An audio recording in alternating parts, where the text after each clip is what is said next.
안녕하세요. 늘 재밌게 보고 있는 60대 구독자입니다.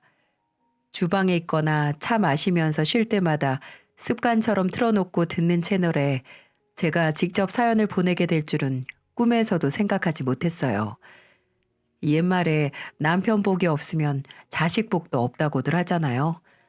저는 반대로 남편 복이 있어서 자식 복도 있었어요. 젊어서부터 근면 성실하게 일해 자수성가한 남편과 서글서글한 성격으로 집안 맞이, 막둥이, 아들, 딸 역할 모두 하는 외동아들, 20대 후반, 요즘 같아선 좀 이른 나이에 꾸린 가정은 저의 모든 것이었어요. 하지만 그 행복도 한순간이었습니다. 남편이 지병으로 먼저 세상을 떠나 세상엔 저와 아들 둘만 남게 되었어요. 그나마 남편은 본인이 먼저 갈 걸 알았는지 남은 가족 편히 살라고 제 앞으로 현금과 부동산, 주식 등 재산을 만들어 놓은 상태였죠. 그 덕에 혼자 몸으로 고생하지 않고 아들 하나 잘 키웠습니다. 일찍 사별에 박복한 팔자라는 생각은 전혀 들지 않을 정도로 안정적인 일상을 이어왔는데 집안 귀신이 사람 잡아간다고 나중에 들어온 식구 하나가 제 속을 완전히 뒤집어 놓을지 어디 상상이나 했겠어요? 제 말년의 액땜은 아들이 결혼할 사람을 데려오면서부터 시작됐습니다. 엄마가 아빠 먼저 보내고 혼자의 몸이라서 그런지 아들은 어려서부터 여자를 잘 만나지 않았어요. 너 만나는 사람 없니? 나이가 몇인데 이제 결혼 전제로 여자도 만나야지 않겠어? 이렇게 물어봐도 일하느라 바빠서 만날 틈도 없다고 웃는데 혹시 본인이 누굴 만나면 혼자 되는 엄마 걱정이라도 하나 안쓰러웠죠. 다행히 아들은 일하는 곳에서 제 짝을 찾아 30 후반에 연애를 시작했습니다. 듣기로는 2살 터울의 회사 거래처 여직원이었는데 아들에게 굉장히 적극적으로 마음을 표시하고 다가왔다고 하더라고요. 그 얘기를 듣곤 내가 아들 하나는 멀끔히 잘 낳았지 하고 흐뭇하기만 했었네요. 사이좋게 잘 만나나 싶었는데 웬걸 사이가 너무 좋았던 걸까요? 만나던 여자가 혼전 임신을 한 게 아니겠어요? 원래 결혼 생각이 있었던 두 사람은 임신도 했겠다, 결혼을 좀 당기기로 했고 저도 굳이 말리지 않았습니다. 조금 남사스럽긴 해도 요즘 같은 세상에 마음만 맞으면 언제 임신을 하던 상관없다고 생각했죠. 그렇게 부랴부랴 결혼을 진행했습니다. 처음 만나는 며느리는 새초롬한 인상에 똑부러진 말투, 싹싹하진 않아도 그래도 예의 있는 아이였습니다. 반가워요. 나 현우 엄마예요. 앞으로 한가족들 사이인데 잘 지내봐요. 네, 저는 서지혜라고 합니다. 잘 부탁드려요. 어머니 말 편히 놓으세요. 그럼 그럴까? 그럼 애는 지금 몇 주 됐지? 6주? 이제 5주 됐어요, 엄마. 아유, 5주면 좀 힘들겠다. 속 안 좋아지기 시작했을 텐데 현우 네가 잘 봐줘. 혼전 임신이라고 너무 부끄러워할 필요 없어. 애는 젊을수록 일찍 낳는 게 여러모로 좋고 바깥 양반 없이 오랫동안 현우랑 나만 있어서 그런지 집안이 조용했는데 지혜 들어오고 또 손주까지 생기니까 이제야 사람 사는 것처럼 바글바글해지겠네. 며느리는 고아원 출신으로 어려서부터 홀로 외로웠을 것 같아 저는 시자가 붙긴 했어도 부모라는 그늘이 되어주고 싶었습니다. 요즘에 부모 없이 자란 게 뭐 흠인가요? 오히려 어른으로서 보듬어 줘야죠. 저도 소중한 사람의 부재로 고통스럽던 날을 보낸 사람이라 더 마음이 쓰였었나 봐요.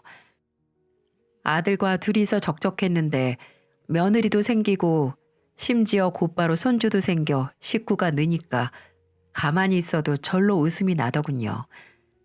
결혼식을 준비하면서도 아들보다는 며느리를 먼저 챙겼습니다. 며느리가 원하는 걸로 혼수, 예물, 예단 다 해주고 신혼집까지 모두 제가 도와주려고 했죠. 서른 중후반의 남녀가 돈을 모아봤자 얼마나 모았겠어요? 하지만 며느리가 한사코 100% 지원은 안 받겠다는 게 아니겠어요? 본인들의 결혼인데 시댁에 손 벌리기 죄송하다고 하면서 말이죠. 똑부러지고 독립적인 며느리 마음이 예뻐. 그럼 일단 신혼집 사서 내 명의로 하도록 하겠다. 그리고 애 태어나면 너희 둘의 공동 명의로 이전시켜 주겠다고 했어요. 손주 태어난 선물로 말이죠. 며느리는 주저하다가 그럼 아들과 본인이 모은 돈도 보태겠다고 하더군요. 전 자식들의 마음이 편하다면 그렇게 하라고 했어요. 그리고 마음 불편해하는 기색의 며느리에게 말했죠. 지혜야, 나는 우리 지혜를 이제 내 딸처럼 생각할 거야. 엄마가 딸 결혼하는데 집 해주는 게 뭐 어때서? 여유 있으면 해줄 수 있는 거지. 너희 시어머니 그 정도 능력은 있다. 그리고 지혜 네가 지금 홀몸도 아니고 튼튼한 아이 낳아야 하잖니. 좋은 집에서 시작하면서 건강하고 예쁜 아이 낳아서 현우하고 행복하게 사는 게 나한테 보답하는 거야. 네, 어머니, 감사합니다. 그래, 앞으로도 필요한 거 있으면 꼭 말해. 내가 되는 대로 도와줄 테니까.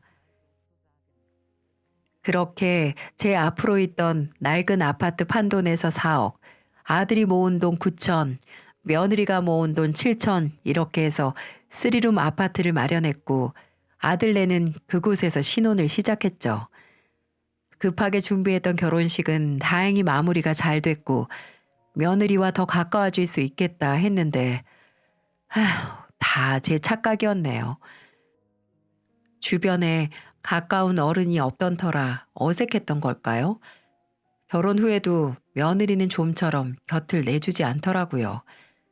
아무래도 갑자기 생긴 시부모가 부담스러울 수 있겠다 이해하려고 했죠. 제가 아무리 며느리를 딸처럼 생각해도 며느리 입장에선 시어머니가 갑자기 없었던 엄마가 되는 건 아닐 테니까요. 저는 시간을 갖고 천천히 다가갔습니다. 지혜야, 주말에 뭐 하니? 뭐 먹고 싶은 건 없고? 내가 대하구이 맛있게 하는 곳 아는데 같이 갈까? 아, 어머니, 저 평일에 일했더니 너무 피곤해서 요번 주말은 그냥 집에서 쉬려고요. 그래, 그럼 먹고 싶은 거 말해봐. 내가 만들던지 사던지 해서 집에 보내줄게. 현우랑 같이 먹어. 임신하면 먹는 게 일이야. 그때 먹고 싶은 거 다 먹어야 나중에 후회가 안 된다. 괜찮아요, 어머니. 저희가 알아서 시켜 먹을게요. 어머니 괜히 고생 안 하셔도 돼요. 요즘 웬만해서 다 배달되잖아요. 며느리와의 대화는 항상 이런 식이었어요. 제가 다가가면 며느리는 좋은 말로 밀어냈죠. 임신하고 본인 회사 일도 바쁠 테니 사소한 것도 다 귀찮을 수 있지. 그래, 너무 서운해하지 말자 생각했어요. 며느리는 애를 낳아도 출산 휴가만 받고 바로 일에 복귀하겠다고 강하게 뜻을 밝혔거든요. 꽤 알려진 회사에서 남들보다 빠르게 승진한 며느리는 본인 일에 대한 자부심이 남달라 보였어요. 젊었을 때 한 푼이라도 더 벌고 일하고 싶어 하는 모습이 대단하고 대견스럽기도 했어요. 요즘 같은 취업난에 힘들게 들어가 자리 잡은 직장, 아이 키우면서 포기하긴 너무 아깝겠죠. 저는 출산 전 며느리에게 부담을 주고 싶지 않아 더는 이것저것 먹고 싶은 거 있냐, 몸은 어떠냐 물어보지도 않았어요. 혼자서 척척 자라는 애가 몸 관리도 어련히 알아서 하겠지 싶었어요. 그래서 자주 아들 통해서 제철 과일이나 음식, 맛집이라는 식당 음식 포장해서 배달을 해주거나 아기 용품이나 옷도 원하는 걸로 사고 싶겠지 해서 용돈으로 보냈습니다. 며느리의 몸 상태도 그냥 아들에게 전화해서 물어보았죠. 지혜는 요즘 어떠니? 입덧은 끝났고? 네, 예민한 사람이 다행히 입덧으로 고생은 오래 안 했어요. 입맛 없다고 하긴 했는데 그것도 오래 가진 않았고요. 저번 주에 보내신 양념게장 잘 먹더라고요. 엄마가 보낸 음식은 웬만해서 다 잘 먹어요. 그래, 이제 출산 휴가도 시작했으니까 본격적으로 집에서 몸조리 잘하라고 해라. 너도 일 다닌다고 집안일 손 놓지 말고 웬만하면 네가 다 알아서 하고. 아유, 엄마 걱정 마세요. 엄마 아들 알아서 잘해. 그것보다 엄마 좀 서운하시죠? 며느리 보면 좀 살가운 딸 생길 것 같았는데 이 사람이 이렇게 낯을 가리리라곤 저도 생각도 못했어요. 아유, 서운은 무슨. 내가 서운할 게 뭐 있어. 오히려 홀몸도 아닌 애가 알아서 다 하는 게 대견하지. 결혼 후 아내에게 껌뻑 죽는 우리 아들도 임신하고 시어머니한테 제대로 얼굴도 안 비치는 며느리 때문에 눈치가 보였었나 봅니다. 하지만 뭐 맡겨둔 것처럼 나를 성가시게 하는 것도 아니고 다른 문제로 속을 썩이는 것도 아니고 본인 일 알아서 하겠다는데 제가 무슨 할 말이 있겠어요. 하지만 그렇게 독립적이던 며느리는 아이를 낳고 나자 그 본 모습을 드러내더군요. 며느리가 출산 후 산후조리원에 들어가면서 전 며느리의 보기도 민망한 속내를 서서히 느끼기 시작했습니다. 애 낳고 정신없을 때 찾아가면 더 불편하진 않을까 싶어 저는 며느리가 조리원으로 옮기고 나서야 얼굴을 보러 갔죠. 수척해진 얼굴의 며느리는 건강한 딸아이를 낳았고 자궁이 약해 출산 중에 조금 출혈이 있던 것만 빼면 몸 상태도 괜찮다고 하더라고요. 그래도 고생해서 피골이 상접한 얼굴을 보고 너무 안쓰러워서 연신 다 마른 손을 잡고 수고했다, 수고했어 라고 말을 했습니다. 퇴원하면 보약이라도 지어 꾸준히 먹이거나 사람이라도 붙여서 몸 완전히 회복할 때까지 간병하도록 해야겠다고 생각했죠. 가져온 과일 깎아서 며느리 주면서 얼마나 고생했니, 너무 수고했다 이러면서 도란도란 한동안 이야기를 했어요. 대화 도중 며느리가 묵는 조리원의 객실을 둘러보니 요즘 조리원은 정말 웬만한 호텔 저리 가라 할 정도로 시설도 좋고 깨끗하더라고요. 나오는 음식도 영양 균형 딱 맞춰서 나오는 게 세상 참 좋아졌다 싶었죠. 근데 여기 시설 너무 좋다. 깔끔하고 1인실이 어쩜 이렇게 넓니? 여기 특실이라서 그래요, 엄마. 다른 방은 여기만큼 안 넓어요. 특실? 너 3주 동안 묵는 거 아니었니? 어머, 그럼 비용이 만만치 않겠다. 에이, 엄마가 내주시기로 했잖아요. 뭐 모르는 사람처럼 말을 하세요? 어? 내가? 이 사람이 그러던데요. 어머니가 내주시는 거니까 걱정하지 말라고요. 아니, 이게 무슨 말일까요? 저는 며느리에게 조리용 비용 문제는 고사하고 오히려 출산 한 달 전부터는 거의 연락조차 받지 못했었는데 갑자기 조리원 비용을 제가 내겠다고 한 게 말이 되나요? 제가 황당한 얼굴로 며느리를 쳐다보자 그 애는 갑자기 허리가 땡긴다며 말을 돌리더군요. 허리 요통으로 다 죽어가는 소리를 하는 애에게 대체 무슨 소리냐고 따져 물을 수도 없는 노릇이었습니다. 며느리 본인은 조리원 비용을 당연히 제가 낸다고 알고 있으니 지가 먼저 얘기를 꺼내겠지 싶었지만 그 후로 한동안 조리원의 조짜조차 꺼내지 않더라고요. 그렇게 잠잠하게 잊어갈 때쯤 퇴원하고 처음으로 아들네가 아기를 시댁으로 데려오는 날 며느리는 태어난 아기뿐 아니라 배은 망덕이라는 폭탄도 함께 안고 돌아왔습니다. 저는 그 전날 아들에게 아기 낳은 후 아직 며느리가 소화를 못 시킨다는 말을 듣고 새벽부터 일찍 일어나 며느리 먹일 죽을 준비했습니다. 시장에서 전복 큰 거 한 솥은 사다가 직접 손질해서 전복 4장까지 넣어 죽을 준비했어요. 도통 소통이 없던 고부 사이에 이제야 평범한 시어머니 노릇을 하는 것 같아 음식 준비하며 힘든 줄도 모르고 기분이 참 좋았죠. 죽과 다른 반찬들이 어느 정도 다 완성됐을 때 아들네가 도착했어요. 집에 온 첫 손주를 보며 저도 이제 할머니가 됐다는 걸 실감했어요. 오목조목 아들 애기였을 때 모습을 쏙 빼닮은 손녀를 보며 너무 기뻤습니다. 제 무릎에 아기를 앉혀놓고 어르고 달래며 만들어준 죽 맛있게 잘 먹는 며느리 보니까 절로 마음이 흐뭇해지더라고요. 그런데 며느리는 전복죽 잘 얻어먹고 저에게 폭탄을 투하했습니다. 어머니, 이것 좀 봐주세요. 이게 뭔데? 응? 임신 출산 비용 청구서? 이게 대체 뭐니?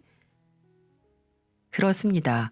며느리는 지금까지 본인이 임신하고 출산하기까지의 모든 일을 돈으로 환산해서 저에게 내민 게 아니겠어요?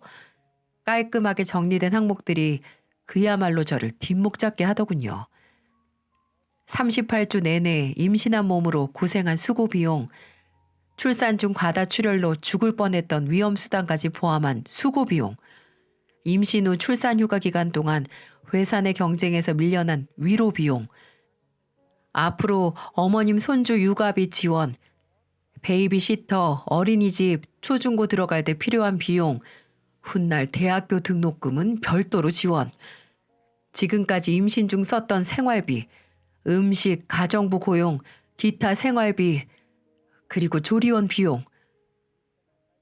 참 세세하게도 나눠놨더군요. 황당하고 충격적이라서 처음에 뭐라 말을 해야 될지 모르겠더군요. 그런 저에게 며느리는 세상 당당하게 덧붙였습니다. 아, 어머니께서 신혼집 돈 보태주셨던 거 포함된 금액이에요. 4억 중에 절반은 어머님이 아들 지원해 주신 거니까 2억 빼고 저 주시면 돼요. 8억이요. 제가 며느리에게 손주 낳아줬다고 줘야 하는 돈은 총 10억이었습니다. 이게 믿어지시나요? 어찌나 태연스럽게 말하던지 며느리의 말에 오히려 제가 혼란스럽더군요. 저는 눈을 돌려 아들을 쳐다봤습니다. 아들 또한 저처럼 지금 이게 어떻게 된 건지 상황을 파악하는 혼이 빠져나간 표정이었어요. 현우야, 너 이거 알고 있었니? 지금 지혜가 하는 말 혹시 너도 동의한 거야? 아니에요, 엄마. 무슨 소리세요? 난 정말 몰랐어.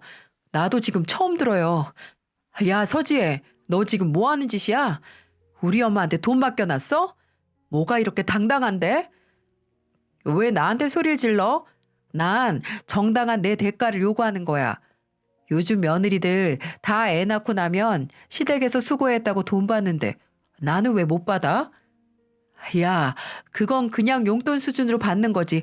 무슨 10억이야, 10억이. 너 10억이 네 집 개 이름이야? 엄마가 왜 우리 애 낳는데 너한테 억 단위의 돈을 줘야 돼? 모르는 소리 좀 하지 마. 나도 다 계산한 거니까 내가 지금 회사에서 받는 연봉 시간 단위로 계산해서 적용한 거야. 거기에 이번에 임신 안 했으면 연봉도 올랐을 테니까 그것도 합했고. 어머니 아시죠? 저 회사에서 유능하고 돈도 꽤나 잘 벌던 거.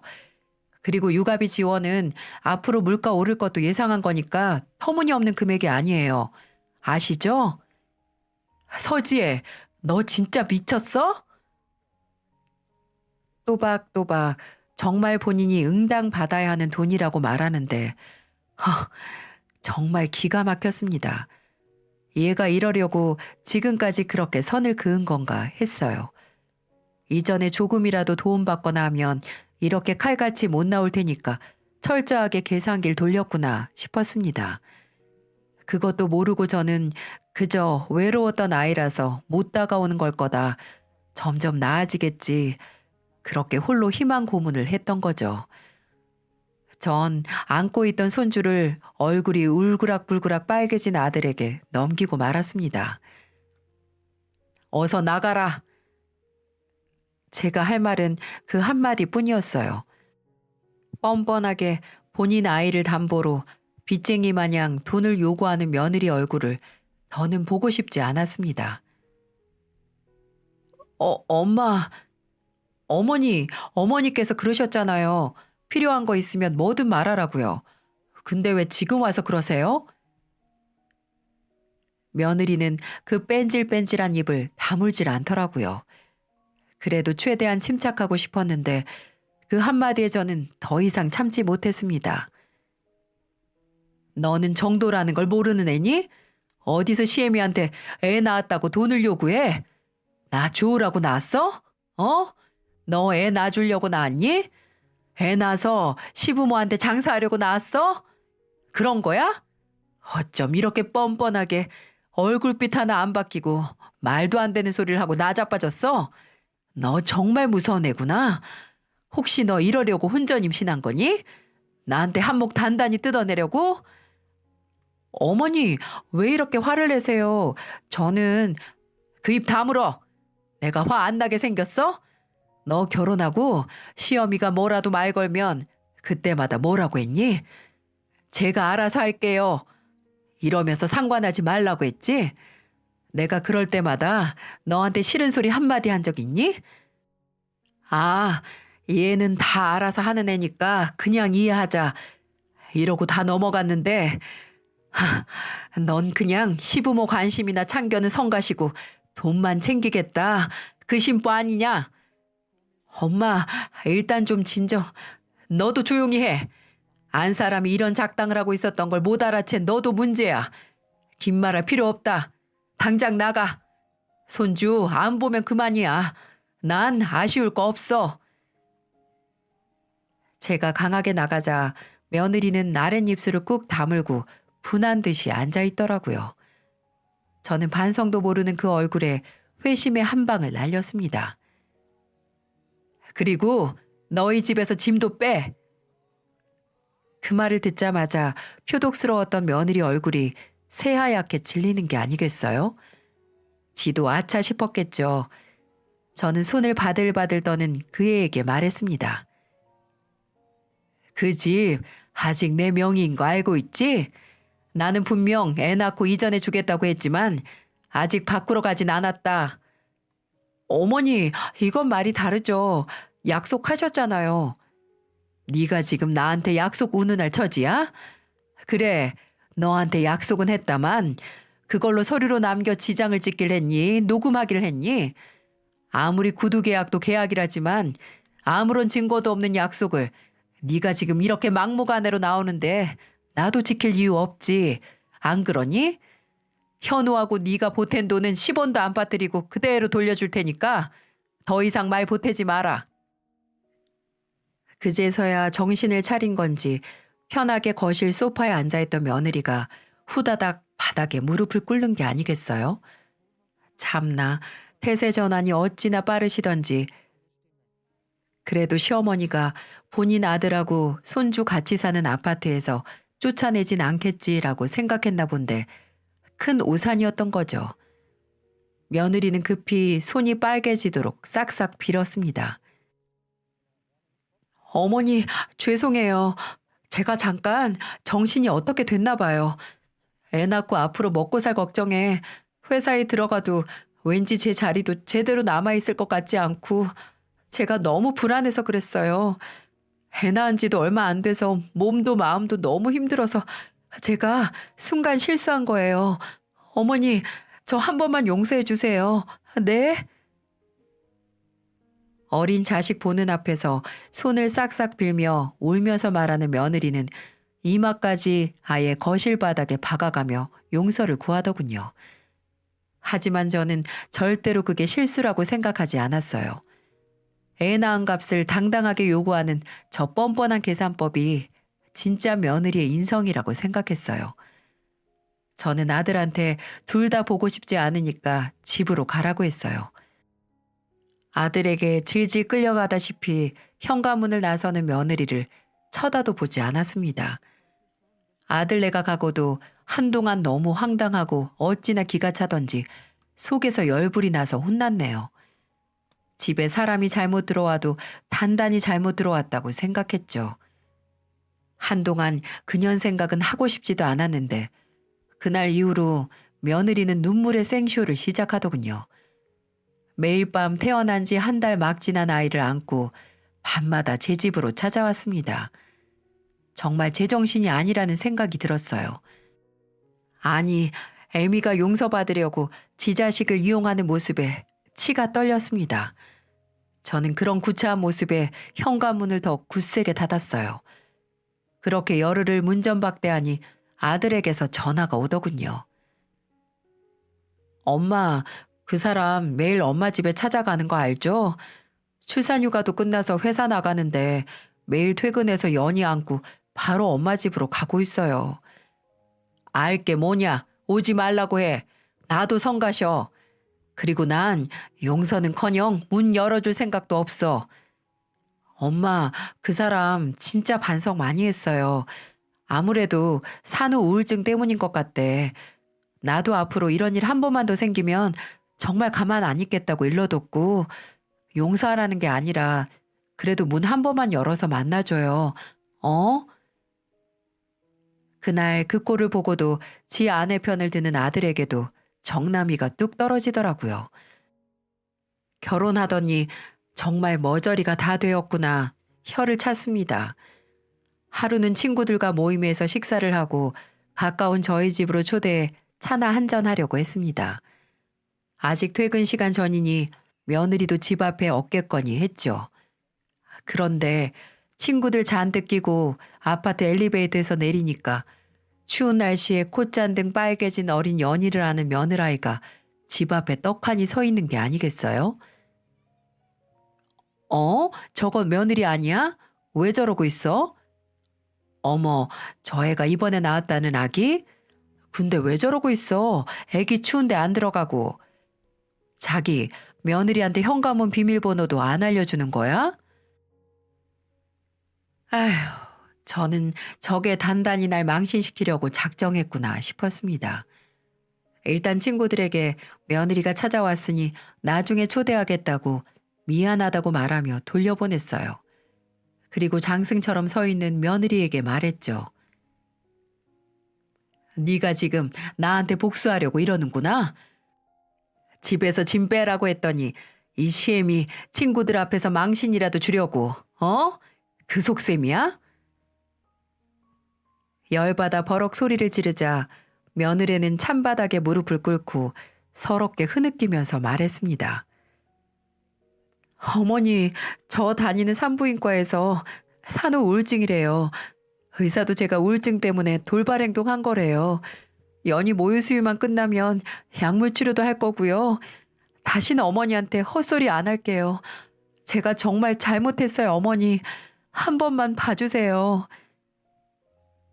며느리가 주머니에서 주섬주섬 꺼내 제게 건넨 건 산부인과 진단서였습니다. 저도 정말 늙은 건지 마음이 물러지더군요. 병 이기는 장사 없다고 정말 병 때문이고 본인이 치료한다면 한 번의 기회는 더 줄 수 있는 거 아닌가 하는 생각이 마음을 흔들었습니다. 며느리 품에 꼭 안겨있는 손주를 가만히 보다가 끝내 말했어요. 일단 들어와라. 애 감기 들겠어. 넌 정신이 있는 거냐 없는 거냐? 애 엄마라는 애가 네 몸만 고생하면 됐지. 지 자식을 이 추운 날 고생을 시켜? 저는 그날 며느리를 집안에 들이고 약속을 하나 받아냈습니다. 물론 이번엔 종이에 글을 써서 지장까지 받았죠. 나 아직 너희 신혼집 명의 돌려줄 생각 없어. 아직 나는 너란 애를 완전히 못 믿겠고 만약에 애라 모르겠다 하고 믿다가 다시 네가 뒤통수 치면 어떡하니? 저 이제 안 그래요, 어머니. 그래, 그러니까 너한테 기회를 딱 한 번 더 줄 거야. 하지만 나도 뭐라도 너한테 담보를 받아놔야지 마음이 편할 것 같아서 그런다. 어쨌든 내 아들도 지금 너랑 갈라설 생각이 없어 보이고 이렇게 애도 낳아줬으니 미우나 고우나 한 식구로 얼굴 보면서 살아야지 않겠니? 그러니까 받아 적고 지장 찍어. 정 네가 동의하지 못하겠거든 내가 얻어준 집 빼고 보탠 돈 돌려줄 테니까 남처럼 지내던가. 저는 며느리에게 아파트 명의 이전은 제가 며느리를 다시 믿을 수 있을 때 다시 결정하기로 하고 며느리도 앞으로 다시 돈 문제로 소란을 일으키거나 이에 관련해서 거짓말을 했을 경우 신혼집 마련했을 때 보탠 돈 7천만 원은 그동안 신혼집에서 거주한 비용으로 치고 포기하며 집은 시모의 뜻대로 처분한다는 내용의 각서를 쓰게 하고 지장도 받아두었습니다. 사문서이긴 했어도 그래도 지장이 있으니 한결 마음이 놓였고 저는 그걸 믿고 며느리에게 기회를 한 번 주기로 했죠. 그리고 손주 육아 비용이나 생활비는 일절 지원하지 않겠다고 못을 박았어요. 젊은 애들 2명이 돈 벌고 있는데 왜 저까지 줘야 하나요? 나중에 제 마음이 풀리면 대학교 등록금까지는 생각해 보겠다고 말했고 며느리도 받아들였죠. 이후 며느리는 예전에 새침하고 낯가리던 모습은 버리고 잘못을 뉘우치고 제게 보상하려는 것처럼 행동하더군요. 언제나 먼저 연락을 해서 안부를 묻고 먼저 식사에 초대하거나 선물을 보낸다든지 솔직히 눈에 뻔히 보이는 수작이었지만 그래도 노력은 한다는 생각을 했습니다. 본인도 잘못을 아니까 앞으로 천천히 달라지겠지 좋게 좋게 생각했죠. 저는 이전만큼 며느리한테 따뜻하게 대하진 않았지만 며느리는 언제 그랬냐는 듯 살갑게 다가왔고 불행인지 다행인지 겉으로만 봐선 저희 고부 사이는 예전보다 가까워진 것처럼 보였어요. 얘가 지금까지 못한 게 아니고 안 했던 거였구나. 이런 생각이 드니까 좀 허탈해지긴 했습니다. 그래도 미워할 마음만 먹으면 밑도 끝도 없이 미워지는 게 사람 마음 아니겠어요? 일단 믿어보자 결정한 거 너무 꼬아보지 말자고 다짐했죠. 아들 내외와의 교류가 잦아지니까 자연히 손주도 제가 봐주는 날이 늘었습니다. 매일 쑥쑥 자라는 손주를 보는 게 큰 즐거움이었죠. 그렇게 시간이 지나고 계절이 따뜻해지는 만큼 저희 집에도 순탄한 봄바람이 부나 싶었습니다. 문제의 그날 며느리가 회사 쉬는 날 우울증 약을 타러 병원에 간다며 연희를 저에게 맡겼죠. 그런데 한동안 얌전히 있던 연희가 집안이 답답한지 칭얼거리지 않겠어요? 햇빛도 좋겠다 유모차에 태워 산책을 나갔죠. 연희에게 꽃도 보여주고 하늘도 보여주고 도로를 꽉 채우는 자동차도 구경시켜주면서 시간 모르고 걸었더니 어느새 며느리가 다니는 산부인과가 보이더라고요. 아무래도 집에서 가까운 곳 병원에 다녀야 편할 거라고 걸어서 15분 정도 거리의 병원을 골랐던 게 기억이 났습니다. 연희야, 우리 엄마 마중 갈까? 나온 김에 며느라이와 함께 집에 들어가면 좋을 것 같아 전화를 거니까 며느리 핸드폰은 꺼져 있더군요. 아무래도 병원이라 꺼놨나 보다 하고 건물로 들어갔어요. 병원에 들어서니 환자 대기실에도 며느리의 모습은 보이지 않았고 저는 유모차를 끌고 접수처로 가서 직원에게 물었습니다. 혹시 서지혜 환자 진료 끝났나요? 우리 며느랜데 아직 있으면 같이 들어가려고. 네? 서지혜 환자요? 그 환자분은 몇 달 전에 아기 낳으시고 병원에 오신 적이 없을 텐데요. 네? 무슨 소리세요? 며느리가 산후우울증으로 여기서 진단도 받고 오늘 약 타러 온다고 했는데요. 서지혜 환자분이 산후우울증이란 얘기 처음 듣는데요. 차트에 남아있는 것도 없고요. 아마 진단을 받았어도 저희 병원은 아닐 거예요. 망치로 쿵 하고 머리를 맞은 기분이었습니다. 며느리가 처음에 보여준 진단서에 분명 이 병원 이름이 찍혀 있던 걸로 기억하는데 또 당했구나 싶었습니다. 이제 끝이다 싶은 저는 곧바로 아들에게 연락을 해 퇴근하면 어디 들리지 말고 바로 너희 신혼집으로 들어오라고 했습니다. 영문을 모르는 아들은 일단 알겠다고 하고 전화를 끊었죠. 어디서 뭘 하는지 아직도 핸드폰이 꺼져 있는 며느리에게는 문자 하나 남기지 않고 저는 집에서 있던 며느리가 준 진단서와 각서를 챙겨 애들 신혼집에 가 있었죠. 저녁 때가 되었고 퇴근한 아들은 허겁지겁 현관으로 들어오더군요. 대체 무슨 일이냐고 애엄마는 어디 갔냐고 묻는 아들에게 저는 진단서를 건네며 물었습니다. 너 연희 애미가 산후우울증이라는 거 거짓말인 거 알고 있었니? 네? 엄마 그게 무슨 소리예요? 여기 진단서도 다 있는데. 내가 아까 병원 갔다가 확인하고 오는 길이야. 연희엠이 산후 우울증은 고사하고 애 낳고 병원 근처도 간 적 없단다. 우울증 진단받은 기록도 없고 이 못된 게 우리 속이려고 어디서 서류라도 위조해 온 게야?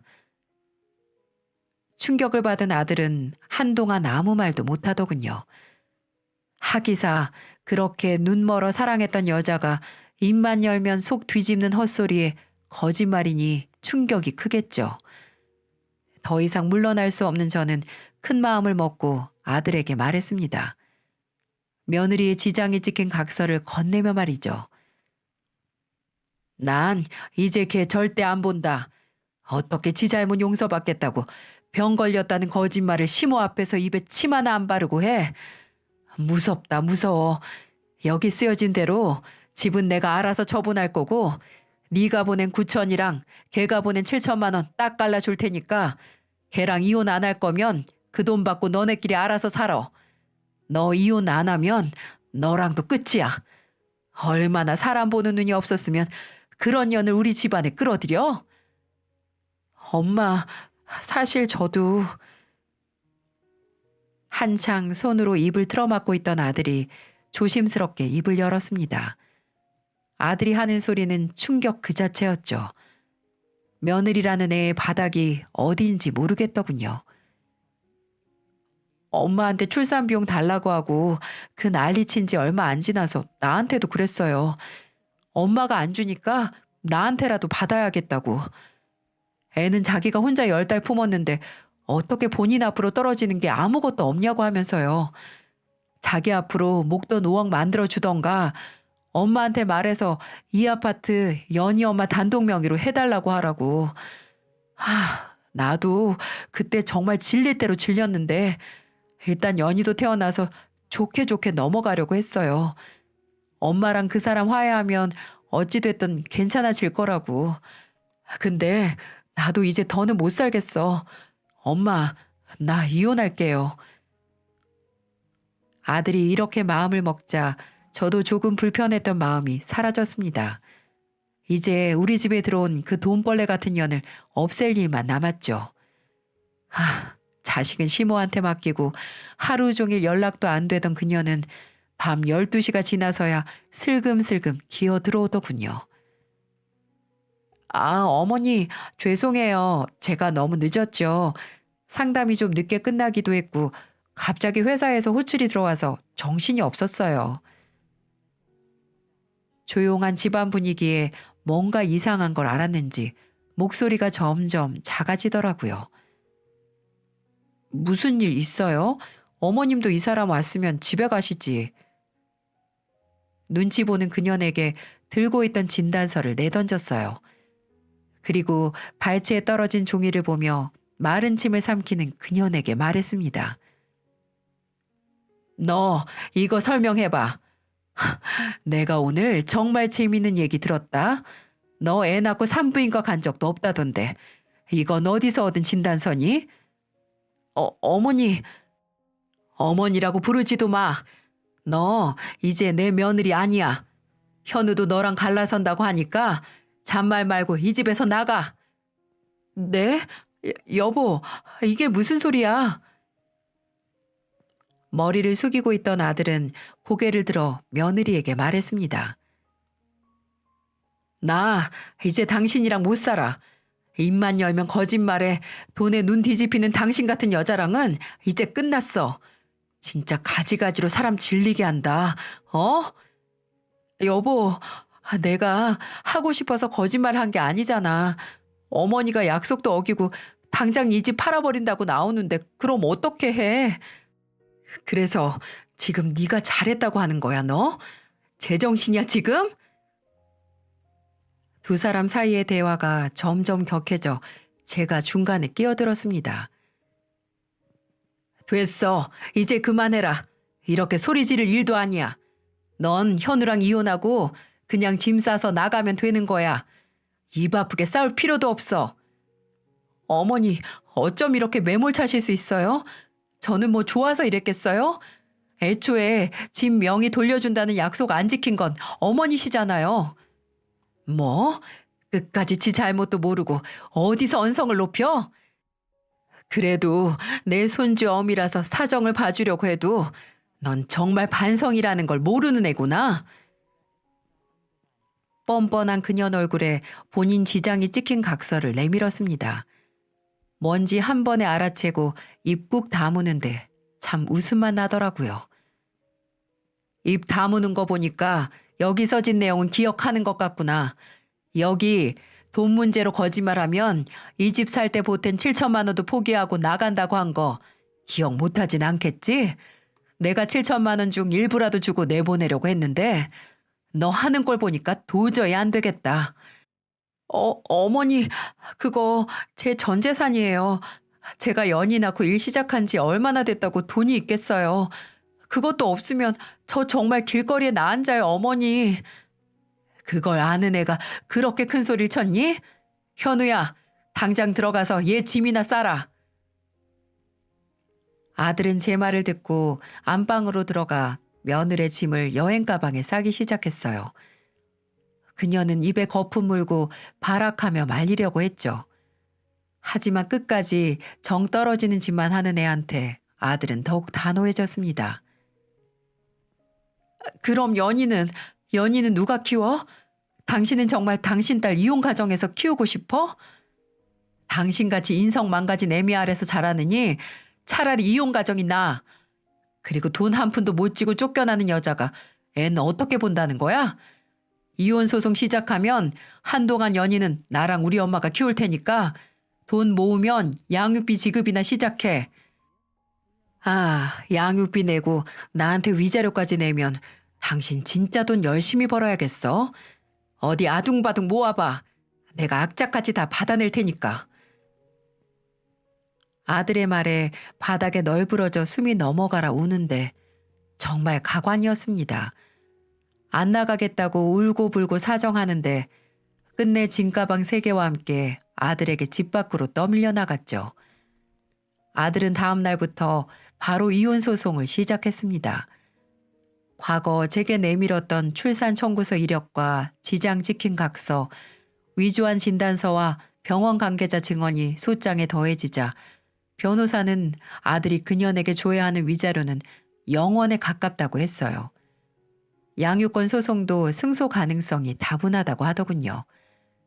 근데 이혼 소송이 시작되고 초반에 그녀는 아직도 포기를 못했는지 계속해서 이혼을 거부하다가 나중에 변호사를 통해 맞소송으로 아파트에 대한 재산 분할을 주장하더군요. 참나, 끈질긴 거 하나는 인정해 줘야 되겠더라고요. 하지만 그 객기가 오래가지 않아 집으로 전화를 몇 번씩이나 해왔습니다. 처음에는 모르는 번호로 떠서 누군지 모르고 받았다가 목소리만 듣고 끊고 처음 보는 번호 모두 차단했더니 나중엔 발신번호 표시 제한으로 죽어라 전화를 하더군요. 이것도 일종의 괴롭힘 아니겠습니까? 저는 나중엔 전화를 받아 말을 했습니다. 너 계속 연락하면 정말 회사에까지 찾아가서 네가 어떤 년인지 고발할 거야. 어머니, 제발 끊지 마세요. 일단 제 말 좀 들어주세요. 저 다름이 아니라 어머니한테 부탁드릴 게 있어서 연락드렸어요. 뭐? 내가 잘못 들었니? 부탁? 네가 지금 나한테 부탁할 처지야? 어머니, 저 맞소송 안 할게요. 잘못했어요. 돈 한 푼 없는 게 너무 힘들어서 그랬어요. 저 집 나와서 회사 숙직실에서 지내다가 이제 고시원에서 살고 있어요, 어머니. 저 너무 힘들어요. 양육권도 그냥 포기하고 하라는 대로 할 테니까 제발 제가 보탠 돈 돌려주세요. 네? 이미 얘기 끝난 거 아니니? 기세 좋게 맞소송 하더니 왜 이제 와서 우는 소리 하는지 모르겠구나. 저 이혼 변호사 비용도 다 빚내서 내고 있어요. 어머니, 저 너무 힘들어요. 평생 어머니께 잘못한 거 사죄하는 마음으로 살 테니까 제발 한 번만 저 불쌍히 여겨주세요. 그럼 저 앞으로 어머니나 그 사람 연희 앞에 절대 나타나지 않을게요. 네? 어머니, 제발.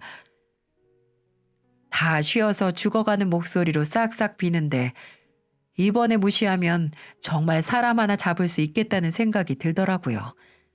그리고 떠올렸습니다. 용서는 남을 위해서가 아니라 자신을 위해 하는 거라는 말을 말이죠. 앞으로 얘가 진창을 구르면서 산다고 해도 그만큼 저나 제 아들이 행복해지는 건 아니고 오히려 저 애가 나쁜 마음이라도 먹으면 그 대가는 내 가족이 짊어질 수도 있는 게 한 치 앞도 모르는 인생사니까요. 어디 기댈 곳 하나 없는 애가 지 욕심에 남편도 자식도 한순간 다 잃은 것만으로 큰 대가라고 생각했습니다. 그날 전화를 끊고 아들과 함께 긴 대화를 나눴고 끝내 며느리가 신혼집에 보탰던 돈의 일부인 3천만 원을 주기로 했습니다. 며느리는 넙죽 엎드려 그 제안을 받아들였고 그 대가로 아들은 손주의 단독 양육권을 가져왔어요. 물론 며느리는 매달 아들에게 양육비를 내기로 했습니다. 한 번이라도 밀리면 바로 그년이 일하는 회사로 지급 명령 신청서를 보내기로 했어요. 이게 제가 아들과 상의한 최선의 배려였습니다.